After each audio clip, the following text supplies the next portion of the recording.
السلام عليكم الاخوان والاخوات، كيف الحال والاحوال؟ كنتمنى تكونوا بخير وعلى خير. وهذا الفيديو راكم في صحه جيده في اقوى برنامج مغربي.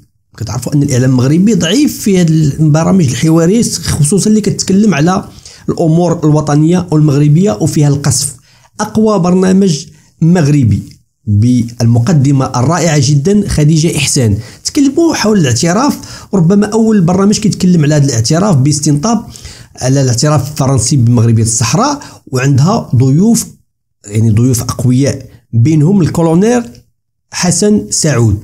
هذا نهضروا عليه في اخر الفيديو، كيفاش ان هاد اللي كادر الاطر المغربيه العسكريه فين مشاو في التطوير وفي التحليل الاستراتيجي وما الى ذلك، ماشي بحال هوكيستان. كذلك استضافت السفير الفرنسي في الجزائر سابقا دريانكور، وكذلك برنار لاغان، وتكلموا على هذا الشيء. وفي نفس الوقت هي عندها بعض المقدمات وعندها بعض القصف قوي جدا. خليكم تتبعوا هذا البرنامج وهذه الحصه القويه، وفيها بعض النقاط اللي مهمه، وفيها يعني امور قانونيه، وكيفاش هذا الصراع صافي سهله. وباي باي 1 2 3 باي باي لالجيري، كيفاش انها غتجسد لكم. غتتبعوا حصه ممتعه صراحه. الا كنت اول مره كتجي القناه تسعدنا كدير واحد لايك اشتراك. شكرا للناس اللي كيديروا لايك قبل الفيديو. وركز لي مع مزيان مع الكولونيل حسن سعود، الكلام اللي كيقول عنده ابعاد كبيره جدا. تلقاو في الاخير نزيدوا نحلوا اكثر واكثر. Tétouan qui accueille aujourd'hui la Bay'a aux cérémonies d'allégeance, Sa Majesté le roi Mohamed VI adresse un message au président de la République française Emmanuel Macron au lendemain de l'annonce du soutien officiel de la France à la souveraineté du royaume sur ses provinces sahariennes. En voici un extrait.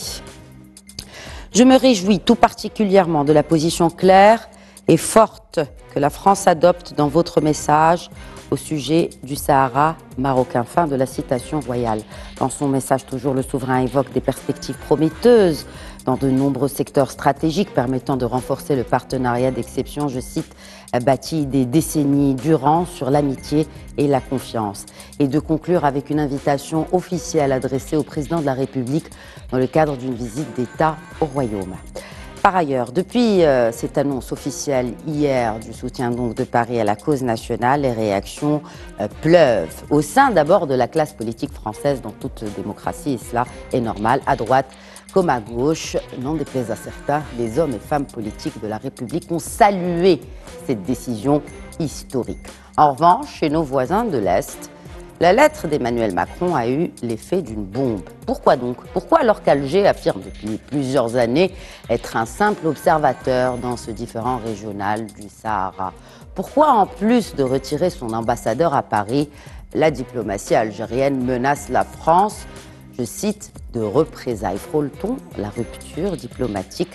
Pour répondre à ces questions d'actualité, j'ai le plaisir d'accueillir, d'abord nous avons avec nous un diplomate, ancien ambassadeur de la République de France en Algérie, monsieur l'ambassadeur Xavier Driancourt, qui se joint à nous depuis Cravant en Normandie. Bonsoir monsieur l'ambassadeur Driancourt, et merci de vous joindre à nous ce soir.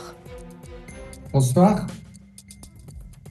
Et nous avons également avec nous en plateau cette fois, il est associé chercheur à l'Institut Royal des Études Stratégiques, Hassan Saoud. Bonsoir et bienvenue à vous sur ce plateau.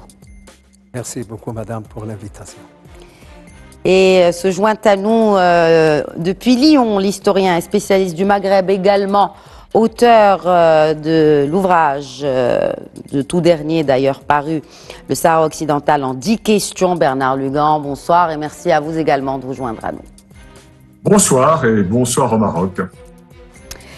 Alors d'abord, ce message adressé par Sa Majesté le roi Mohamed VI au président Macron à la suite donc de ce soutien clair et fort de la France à la question nationale, à la cause nationale au Sahara et à la proposition marocaine pour résoudre ce différend régional. Je commencerai peut-être par son Excellence Monsieur l'ambassadeur Driancourt. Par rapport à ce message, que peut-on retenir d'abord de ce message de Sa Majesté le Roi qui vient donc au lendemain et surtout la symbolique de cette date choisie aussi par la présidence française pour afficher son soutien à la cause nationale? Mais, merci pour votre question. Je crois que ce qui est important, c'est effectivement le timing, comme on dit, entre la lettre du président de la République et la réponse de Sa Majesté aujourd'hui, à l'occasion donc de la fête du trône marocain, pardon.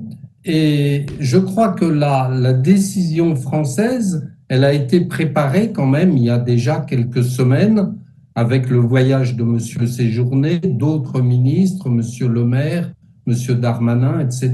Donc tout ça n'est pas vraiment une surprise, je pense. Mais en revanche, ce qui est une surprise pour moi, en tant que diplomate, ce qui a été une surprise, c'est l'emploi des mots extrêmement forts dans la lettre du président Macron, puisque au moins à 4 reprises, il parle de la marocanité du Sahara, du plan d'autonomie sous souveraineté marocaine, qui est la seule base pour un règlement d'ensemble, etc. Donc des mots extrêmement forts. Et dans la réponse du roi, il y a également des mots, des formules extrêmement précises.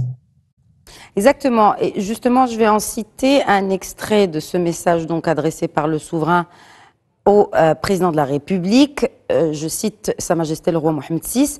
En reconnaissant au Maroc ses titres juridiques et ses droits immémoriaux, la France contribue à renforcer la dynamique internationale que portent d'ores et déjà de très nombreux pays, à mettre ainsi un terme à un conflit hérité d'une autre époque. En tant qu'auteur justement de ce livre qui explique la question du Sahara pour les nuls, si je puis me permettre cette analogie, Bernard Lugan, peut-être une analyse de cet extrait de ce message du souverain par rapport aux titres juridiques et droits immémoriaux. Oui, disons toute chose pour compléter ce que vient de dire son Excellence. La France sort de l'ambiguïté. Parce qu'en fait, la France a toujours soutenu la position marocaine, mais elle l'a soutenue d'une manière un peu timorée. Aujourd'hui, comme l'a souligné son Excellence, c'est très clair, la France reconnaît véritablement la souveraineté marocaine sur ces provinces du Sud. Alors pour l'historien, car moi je suis historien, pour l'historien c'est une satisfaction parce que à un double titre. D'abord, en tant qu'ami du Maroc, moi-même, vous savez, je suis originaire de Meknès. En tant qu'ami du Maroc et en tant que patriote français, j'ai souffert ces longues années de cette brouille artificielle et passagère entre nos deux pays. Ça, c'est le premier point. Le second point, c'est que l'historien que je suis est ravi, satisfait de voir que, au plus haut niveau de l'État français, l'on reconnaît une vérité historique qui est incontestable, qui est que le Maroc est un État millénaire et que cet État millénaire a toujours eu une double influence vers le nord et vers le sud. Sa Majesté Hassan II disait bien que le Maroc est comme un arbre dont les racines puisent vers le sud Sénégal, vers le fleuve Sénégal, et dont le feuillage bruisse sur la Méditerranée. Donc le Maroc a une tradition qui est une tradition millénaire vers le sud, et les partages coloniaux, les amputations coloniales ont fait que le Maroc a perdu une partie de son territoire. Et là aujourd'hui, en reconnaissant la marocanité du Sahara dit occidental, le président Macron reconnaît, comment dirais-je, certaines erreurs qui ont été commises par l'époque de la colonisation. Mais comme nous sommes au Maroc et pas en Algérie, la force du Maroc est de ne pas avoir une politique fondée sur la récrimination, alors que le voisin algérien a une politique fondée uniquement sur le ressentiment vis-à-vis de la France et, j'allais dire, une certaine jalousie vis-à-vis du Maroc. Certaines jalousies, et ça s'est vu d'ailleurs, nous allons dans quelques minutes vous interpeller, n'est-ce pas, à vous trois, hein, sur cette réaction quand même très forte des autorités algériennes. Mais avant, d'abord, cette invitation au président Emmanuel Macron pour une visite d'État prochainement au Maroc, mais ce ne sera pas la première du genre du président Macron au Royaume, en tant que visite d'État au Royaume. Tout d'abord, nous sommes dans un échange de bons procédés diplomatiques par de vieux pays qui ont une histoire diplomatique. Une lettre du président Macron évidemment symbolique à l'occasion du quart de siècle de Sa Majesté sur le trône, et puis une réponse de remerciement, parce que aujourd'hui, la France s'est écartée de cet équilibrisme aléatoire et a affiché son soutien à la proposition du Maroc qui existe depuis 2007 concernant le plan d'autonomie proposé. Il faut le rappeler, qui a été opérationnalisé par un texte qui prévoit toutes les structures, un gouvernement, un parlement, une justice et évidemment sous souveraineté marocaine avec tous ses attributs régaliens. Le reste, ça sera pris en charge par la population elle-même qui choisit ses représentants.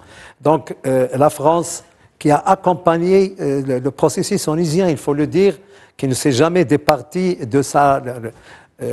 Aujourd'hui, on a remplacé une proposition crédible par la proposition crédible. Et la seule base. La seule base crédible. Et évidemment, nous sommes dans l'exclusivité de la proposition marocaine, et c'est de bon augure. Et ça ouvre évidemment beaucoup d'autres portes de dialogue quant au progrès que certainement cette dynamique française va enclencher aussi bien chez nos partenaires qu'ailleurs, en Afrique par exemple et en Europe surtout. Donc il faut s'en féliciter, et la visite dont vous parlez sanctionnera évidemment, c'est un couronnement d'une visite longtemps différée pour des raisons de calendrier, et donc là on s'en félicite, et le président français sera le bienvenu parmi nous. Ce qui est intéressant, c'est aussi ces mots utilisés pour non seulement exprimer dans sa lettre, le président Macron, non seulement exprimer le soutien par rapport à la solution proposée par le Maroc en 2007, mais aussi cette proposition de la France d'agir en cohérence avec cette position. Que signifie cela? D'autant plus que ça a été aussi relevé dans le message du souverain adressé au président Macron. Tout à fait. Il s'agit d'accompagnement. Il s'agit de défendre cette position dans le concert des nations et ailleurs. Et il s'agit aussi de défendre la légitimité historique, la légitimité juridique du Maroc sur ces provinces du Sud. J'ajoute que la France connaît l'histoire de notre pays. Avec l'Espagne, ils savent de quoi ils retournent. Et là, il faut se féliciter de ce réalisme et de ce pragmatisme français qui s'ajoute à celui de l'Espagne. Et je pense que c'est de bon augure. Et historique dans le sens de... C'est inédit, et historique aussi parce qu'il se base aussi sur des réalités d'histoire avec un grand H. Tout à fait. M. Logan en a bien parlé, parce qu'il connaît le Maroc sur ce plan-là. Xavier Driancourt,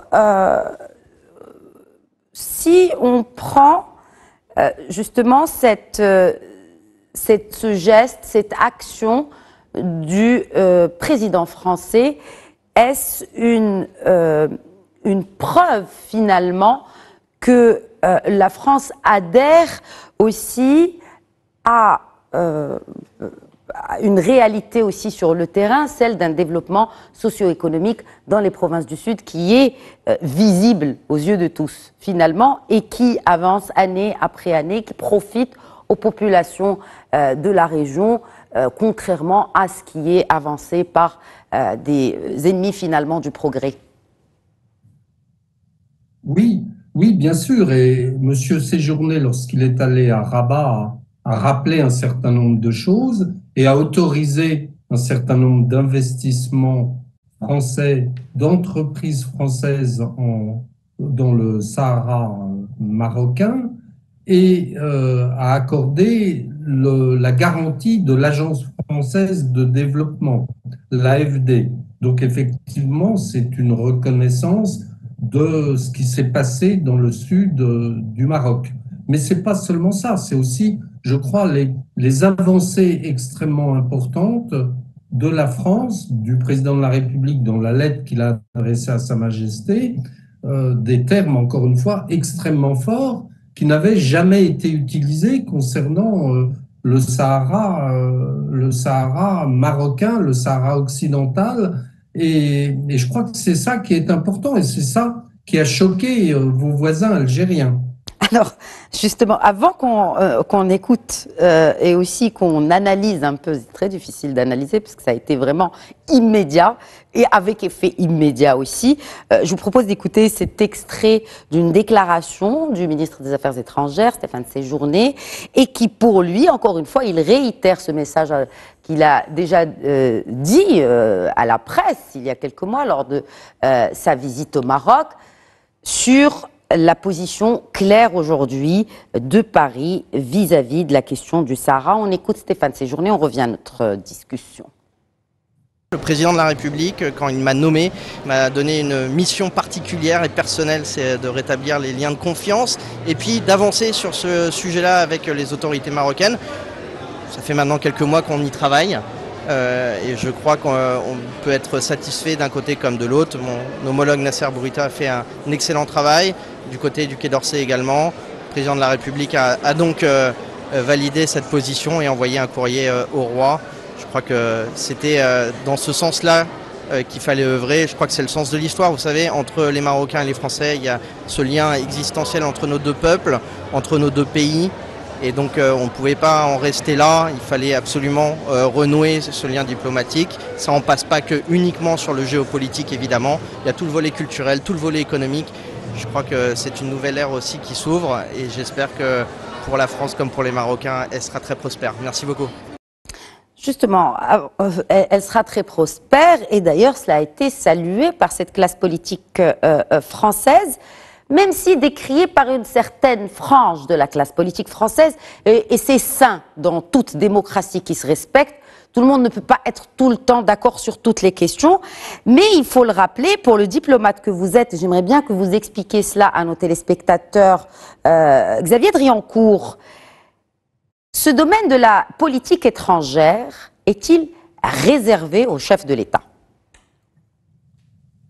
C'est un peu une tradition française, effectivement, depuis le général de Gaulle, mais même avant, on oublie que sous la Troisième République, le président de la République avait déjà autorité sur la politique étrangère directement.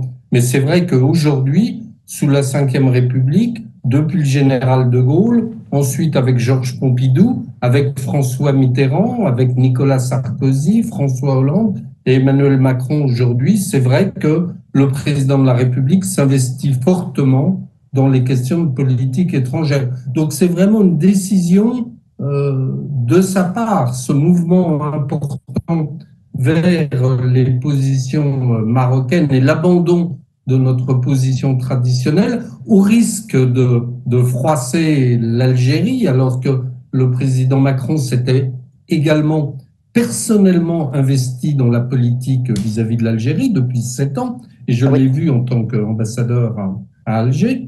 Donc c'est un choix, une orientation faite personnellement, portée personnellement par le président Macron.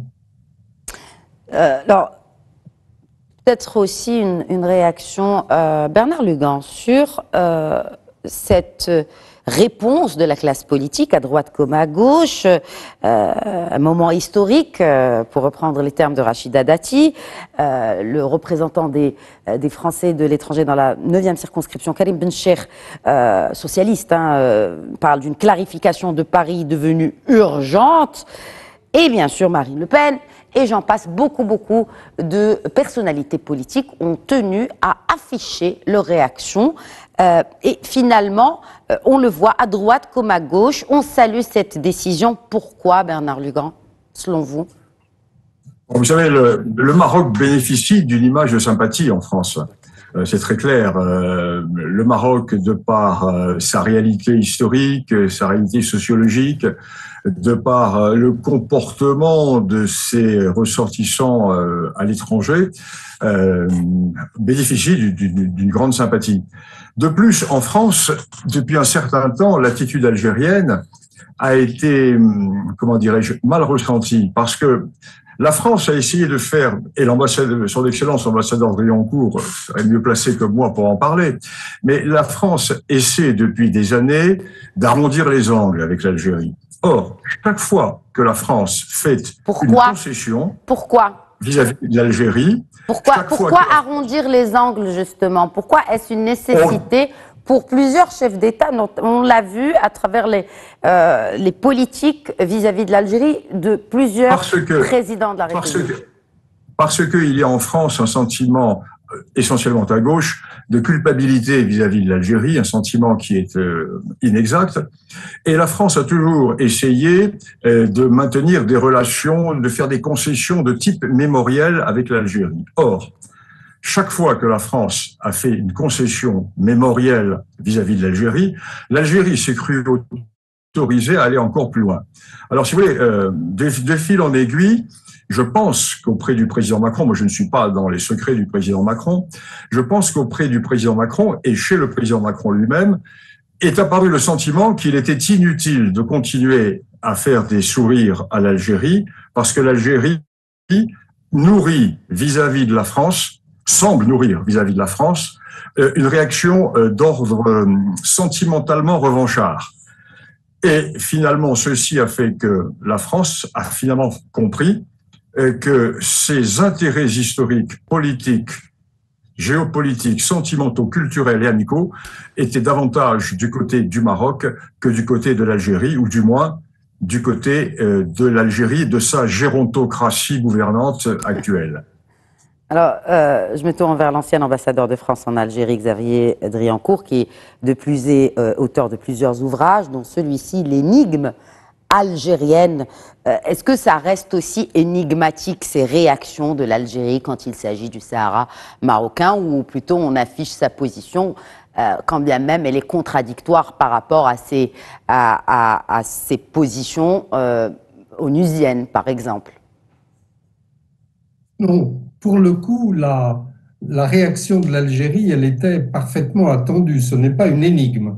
Moi, je m'attendais parfaitement à cette réaction de la part de l'Algérie, qui a immédiatement réagi, qui a rappelé son ambassadeur. Ça fait la 3e fois ou la 4e même que l'ambassadeur d'Algérie... 4e en 4 ans. Donc, un rappel / retrait par an. C'est intéressant que vous souleviez cela. Quelle est la différence entre rappeler son ambassadeur et retirer son ambassadeur dans le jargon diplomatique?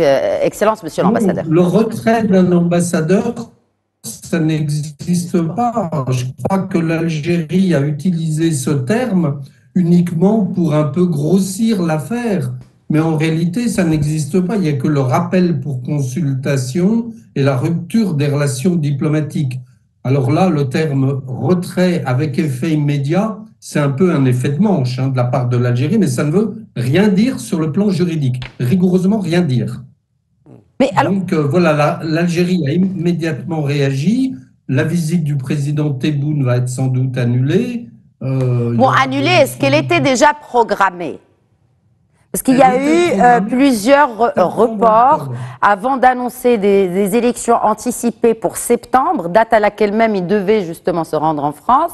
Et puis on n'avait pas vraiment de date pour qu'on dise que cette visite est aujourd'hui compromise, voire annulée, mais on n'avait pas réellement de date annoncée de sa visite d'État en France.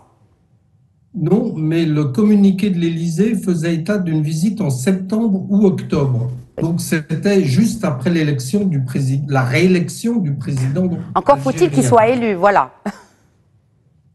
Oui, c'est probable. C'est probable. Donc, et pourquoi une réaction qui vient en plus de celle de rappeler le représentant finalement de l'Algérie. Bon, certes, il y a un chargé d'affaires qui assure un peu les choses en attendant, peut-être un retour. Mais pourquoi aujourd'hui le chef de la diplomatie grossit davantage le trait et dit que... ne cache pas finalement le ton, parle de menaces, de représailles vis-à-vis de la France. La France qui n'a pas finalement réagi, qui dit que la décision de rappeler un ambassadeur, et je le rappelle à nos téléspectateurs, était une décision souveraine. Oui, mais c'est assez, j'allais dire, c'est assez courant malheureusement avec l'Algérie. Et encore une fois, ça fait la 4e fois que cet ambassadeur est rappelé pour consultation. Il a été rappelé au moment de la décision française en matière de visa. Il a été rappelé une seconde fois au moment de l'affaire dite Bouraoui au début de l'année 2023. Et puis là, il est rappelé une 3e fois à Alger. Donc, à force d'utiliser cette mesure de rappel, elle perd un peu de sa signification et de son sens. Alors, c'est pour ça, j'imagine que M. Attaf, le ministre algérien, a dit ce n'est pas un rappel, c'est un retrait immédiat, comme si c'était plus fort, alors qu'en réalité, ça n'a, encore une fois, aucun sens et aucune signification juridique, ni en droit international. C'est ça l'énigme algérienne, finalement? Non, encore une fois, je m'attendais à ces réactions, donc elles ne sont pas du tout énigmatiques. Une réaction... oui, sur le retrait. Oui, sur le retrait. Comme l'a dit M. l'ambassadeur, ce n'est pas une formulation juridique ni diplomatique. Et comme le système algérien est commandé par une sécurocratie, je pense que des diplomates n'auraient pas employé cette formulation, et je parle sous le contrôle de M. l'ambassadeur. Le retrait n'existe pas dans le jargon diplomatique. Donc il y a la veille de l'institution militaire sur tout ce qui se passe autour de la présidence. Une fois qu'on a dit ça, le communiqué lui-même, il vient montrer, si besoin en est, que ce que dit l'Algérie sur la neutralité et ne pas être partie dans le conflit, ça tombe à l'eau. Avec cette réaction épidermique à l'endroit de la France qui a agi en toute souveraineté, je pense que c'est une brutalité qui n'est pas diplomatique du tout. En plus, elle montre qu'elle est partie prenante. Et c'est pour cela que dans le communiqué du président français, elle invite les parties à la négociation. Les parties, ça veut dire l'Algérie comprise. Et là, dans le message du président français, il y a quelque chose de très important pour moi qui dit que ce processus, ce changement, serait peut-être de nature à enclencher la construction ou la réanimation, si vous voulez, du Grand Maghreb. Et ça, pour moi, c'est un message fort du président français. Il sait que dans une globalisation, les groupements régionaux sont beaucoup plus forts que dans la division. Et je pense que c'est un message subliminal important et qui montre que l'Algérie, quoi qu'elle dise, est bien partie prenante dans ce conflit artificiel qui est quand même le 2e plus vieux conflit après celui de Palestine-Israël. On est à près de 50 ans aujourd'hui. Et donc, la communauté internationale, et M. l'ambassadeur le sait mieux que moi, est lassée à chaque fois de résolution en résolution sans avoir un caractère effectif pour faire bouger les choses, parce que la position du Maroc, elle est là, et de l'autre côté, c'est figé. On ne sent pas une volonté de négocier, et les tables rondes auraient pu être un endroit de discussion. On peut évidemment discuter et faire évoluer ce conflit vers du positif, vers une résolution politique. Alors, effectivement, ce ne sera pas, peut-être que je me trompe, ou ça ne serait pas la dernière preuve de l'implication effective de l'État algérien dans ce différend régional. Bernard Lugan, et cela a été aussi prouvé noir sur blanc sur des résolutions onusiennes qui nomment l'Algérie comme partie prenante et qui l'invitent de facto à prendre part à ces tables rondes? Pourquoi s'obstine-t-on autant du côté algérien de ne pas négocier, de ne pas prendre part à cette table ronde? Pourquoi? L'Algérie est dans une impasse. Elle est dans une impasse parce que son plan de démembrement du Maroc a échoué. Il suffit de voir qui aujourd'hui, combien de pays reconnaissent ou ne reconnaissent pas la pseudo-république arabe saoudi-démocratique. Et l'Algérie est dans une impasse parce que son système gouvernemental s'est tellement engagé et s'est même enferré dans cette cause du Sahara dit occidental que le système algérien ne sait plus comment reculer. S'il recule, il perd la face. Le système algérien a eu une occasion de sortir par le haut quand le Maroc a présenté son plan. Le système algérien n'a pas su saisir cette opportunité. Il est allé dans une voie maximaliste et aujourd'hui, il se retrouve seul. Seul, avec un soutien de quelques pays, mais son isolement est total. Donc, que va-t-il se passer? Moi, la question qui se pose pour moi dans la prospective, c'est comment l'Algérie va-t-elle sortir de cette impasse? Il y a deux solutions, soit par une crise très grave, soit c'est-à-dire par qu'est-ce que vous appelez par crise très grave, Bernard Lugan? Les mots ont leur poids et ont leur importance, surtout quand on parle de sujets aussi sensibles. Quelle serait cette crise grave que pourrait choisir Alger, justement, face à cette impasse, face à ce mur devant lequel elle se retrouve? Je dis donc que je ne vois que deux possibilités. Oui. Soit la fuite en avant avec une crise grave sur les frontières, ce serait une voie suicidaire. La guerre? Soit... Mais, je ne sais pas, je ne suis pas au palais gouvernemental algérien. Je raisonne en historien et en géopoliticien. Oui. Soit laisser le temps et l'horloge biologique, parce que les dirigeants algériens principaux ont tous entre 88 et 90 ans, et il y a bien sûr une autre génération qui est derrière. Alors, mon espoir est que cette nouvelle génération regarde vers l'avenir et non pas dans le rétroviseur. Deux solutions. Pour moi, la grande inquiétude, et mon collègue qui vient de parler, marocain qui vient de parler, l'a fortement bien résumé. L'avenir géopolitique méditerranéen, c'est dans l'Union du Maghreb. Et cette Union du Maghreb est paralysée depuis des décennies par l'attitude algérienne, qui est une attitude jusqu'au boutiste. Et il est bien évident que toute cette question sera résolue le jour où l'Algérie prendra vraiment en compte une réalité, qui est que le Maroc est un vieil État, que ce Maroc, qui est un vieil État, a ses constantes historiques, et il faudra bien un jour que l'Algérie reconnaisse, même si ça n'entraîne pas de changements territoriaux, il faudra bien qu'un jour l'Algérie reconnaisse qu'elle a été particulièrement favorisée par la République française, qui lui a rattaché des territoires marocains, Tindouf, Colombéchar, la Saoura, le Tidikelt, etc. Donc il faut bien voir qu'il va s'agir pour l'Algérie, qui est dans une impasse, de redéfinir sa position, de redéfinir son histoire, sortir de sa fausse histoire et sortir de cette politique de récrimination permanente et de jalousie vis-à-vis du Maroc.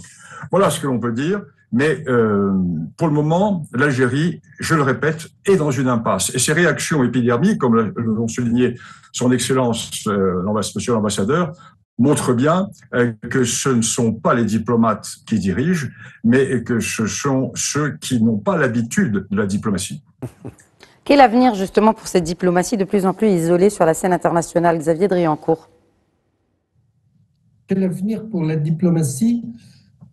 Le président de la République, dans sa lettre, justement, ouvre une porte vers un règlement définitif de ce dossier.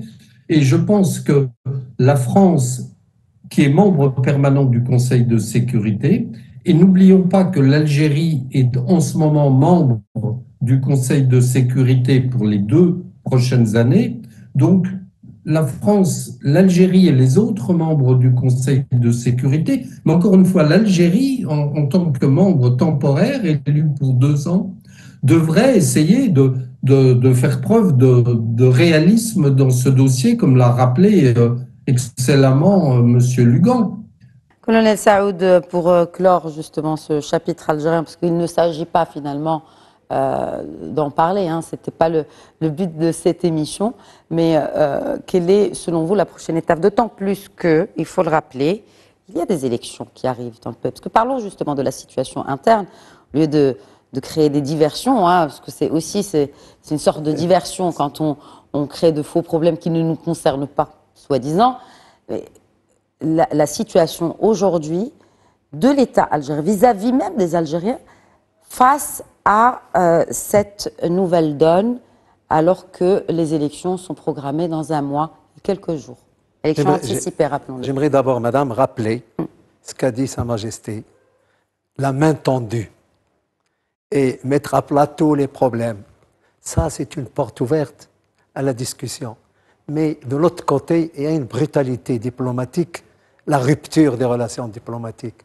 Et en diplomatie, je parle aussi sous le contrôle de M. l'ambassadeur, on laisse toujours de la marge de manœuvre à la négociation. Là, on peut changer d'attitude parce qu'il y a déjà une main tendue et Sa Majesté a dit qu'aucun mal ne viendrait du Maroc sur le voisin algérien.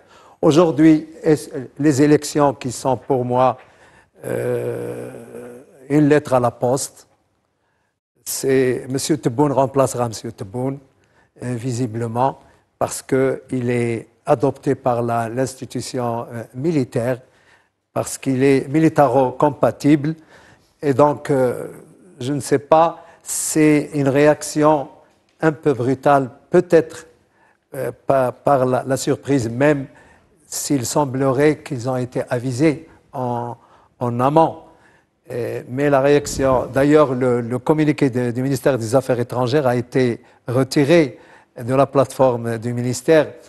Ça vous donne une idée sur ce caractère frileux d'une diplomatie aux abois, isolée. Niger, Burkina Faso, Mali, avec la Libye au nord, ça ne marche pas, avec le Maroc. Aujourd'hui, la réaction brutale à l'endroit de la France, ça accentue son isolement. Il faut qu'il revienne, il faut que ce pays, et surtout ses dirigeants, et surtout l'institution militaire qui est le vrai chef, le vrai dirigeant de ces pays, qu'elle revienne à la raison. La porte ouverte est au dialogue, et ce n'est que par le dialogue qu'on peut évoluer dans l'intérêt de la redynamisation du Grand Maghreb, tant souhaité par notre pays. Pourquoi on ne veut pas redynamiser justement le Grand Maghreb tel qu'il a été? On veut en créer un nouveau, plus petit du coup?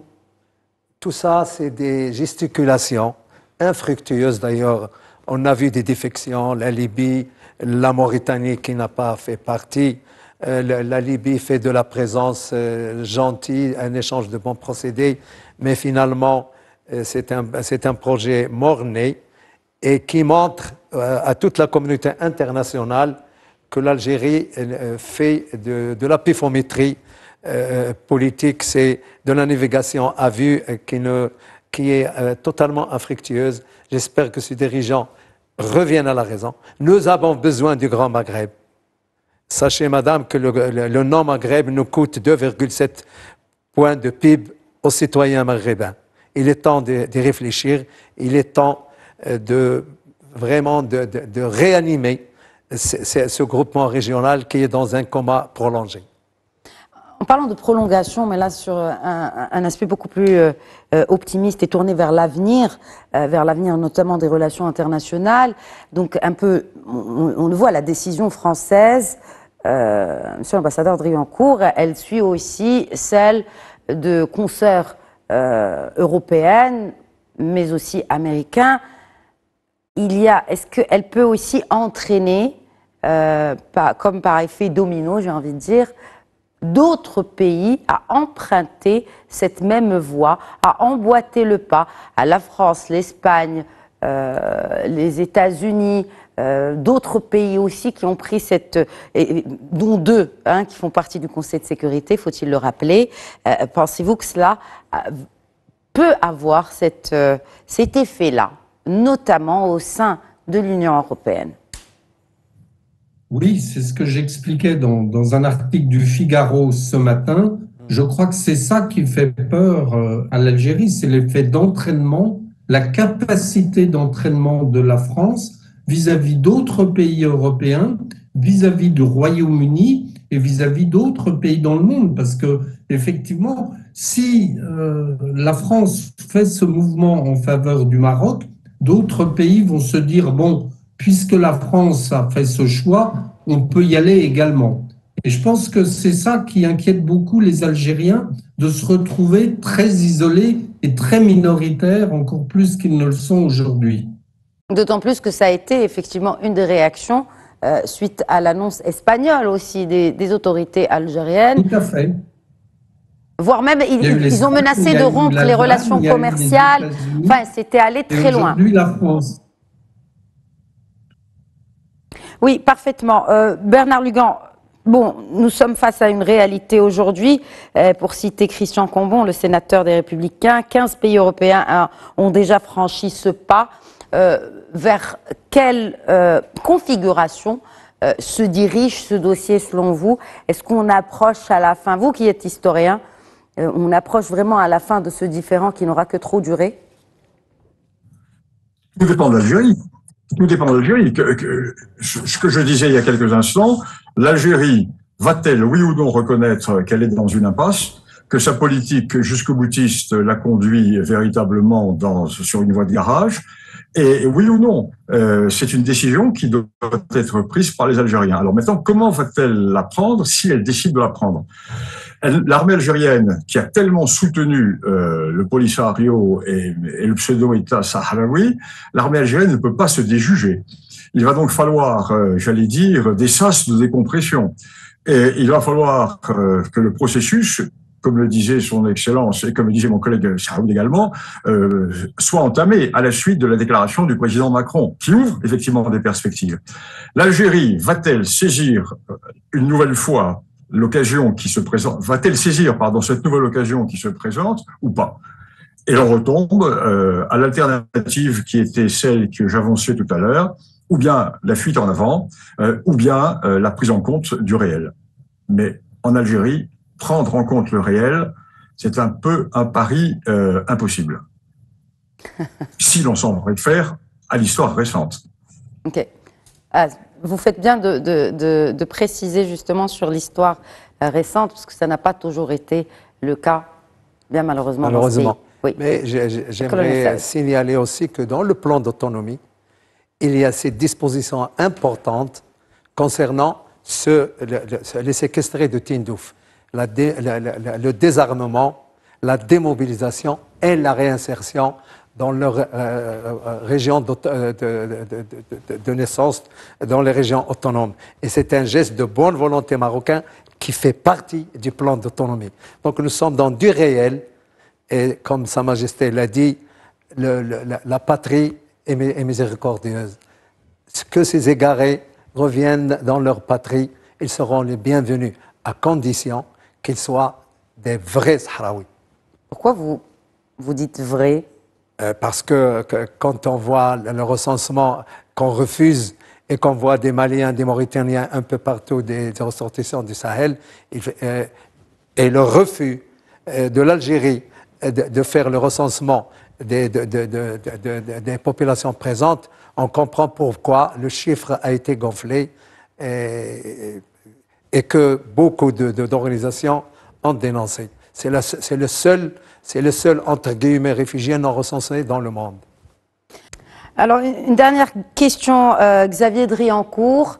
Demain, comment voyez-vous demain dans les relations maroco-françaises après ce soutien clair et sans équivoque au plan d'autonomie proposé par le Royaume du Maroc en 2007 pour régler une fois pour toutes ce différend à travers les négociations, à travers les tables rondes.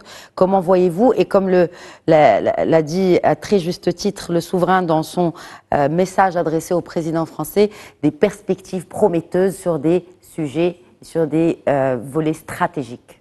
Il va falloir tourner la page maintenant. Ces dernières années ont été des années extrêmement difficiles et tendues entre les deux pays. Maintenant, il va falloir tourner la page. Il va y avoir la visite d'État du président de la République qui a été invité par le roi du Maroc.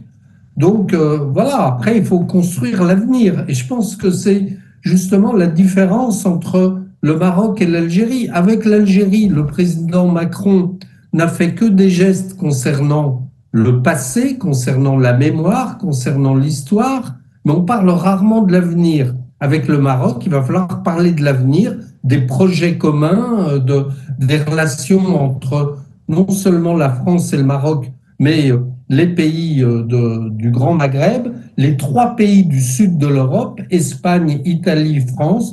Je pense que c'est là la clé de l'avenir. C'est Espagne, Italie, France, ces 3 pays ensemble qui ont quelque chose à faire dans leurs relations avec les 3 pays du Maghreb. Bernard Lugan, un mot justement sur l'avenir des relations.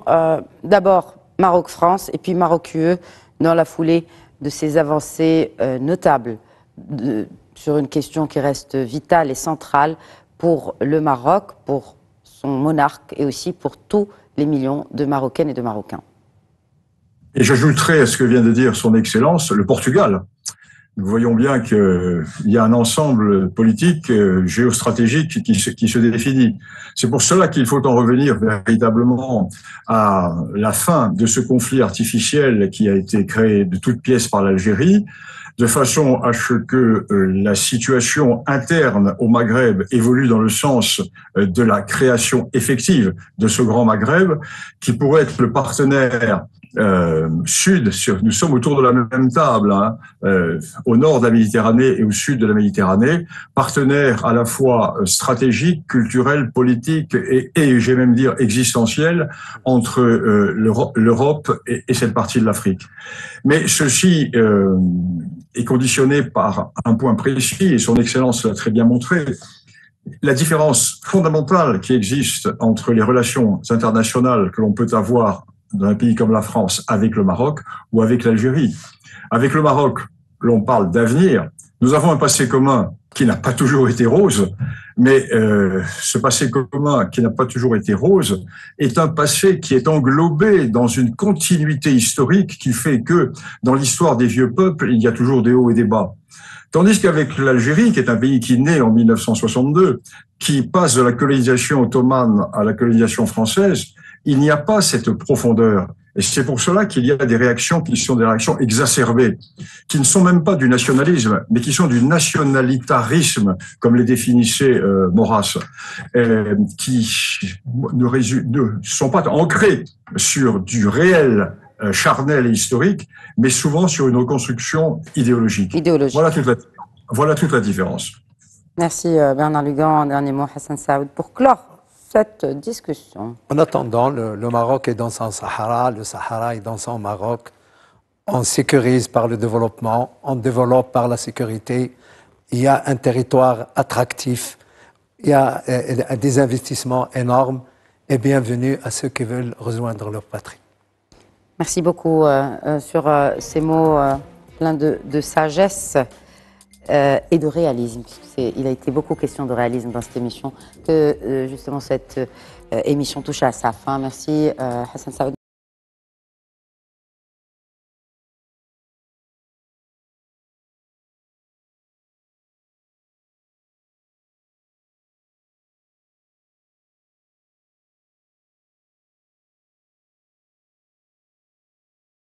يعني كما شفتوا الاخوان صراحه خديجه احسان من بين المقدمات المغربيات القويات، وعندهم باع كبير في اداره هذه النقاشات، خصوصا اللي كيتعلق بالامور المغربيه او القضيه الوطنيه.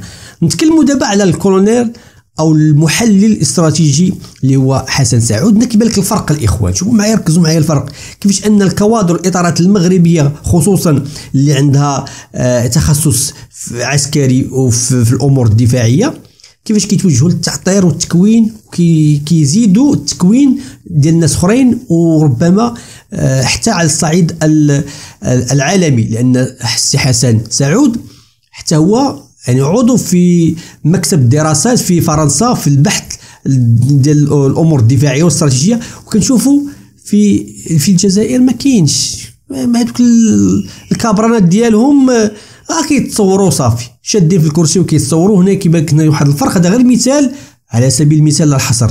تفاعل معايا في هذا الموضوع. شنو بان لك الكلام ديالو؟ كلام اللي قالوا الصراحه الضيوف كاملين كلام مهم قوي، خصوصا في الشق القانوني، ويعني نهايه او قبر هذا الملف مرة إلى الأبد. تفاعل معي في هذا الموضوع، ومرحبا بجميع التعليقات ديالكم، ولا بغيتو نتكلموا شي مواضيع أخرى مرحبا. اللقاء فيديو آخر إن شاء الله. تهلاو.